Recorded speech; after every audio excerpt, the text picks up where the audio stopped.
Mrs গুপ্তার সঙ্গে একান্তে 15 minute কথা বলা হলো বটে এসপির, তবে হুহা বা হ্যানার বাইরে বিশেষ কিছুই জানা গেল না।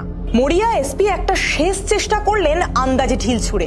ম্যাডাম, আমরা যা খবর পাচ্ছি মিস্টার গুপ্তার একটা মানে কিছু মনে করবেন না, মানে একটা অ্যাফেয়ার ছিল।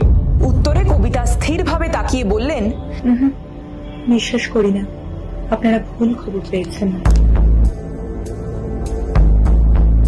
কি আর বলার থাকতে পারে এরপর? কিছুতেই যখন কিছু হচ্ছে না, যখন 96 ঘন্টার ডেডলাইন ক্রমশ এগিয়ে আসছে, গলায় ফাঁস হয়ে বসছে জেলার উপর, এবং কেসটা যখন প্রায় চলেই যেতে বসেছে এক প্রকার সিআইডির কাছে, তখন না হয় কি লিখতেন রাকেশ সেটাই একবার পড়ে দেখা যাক।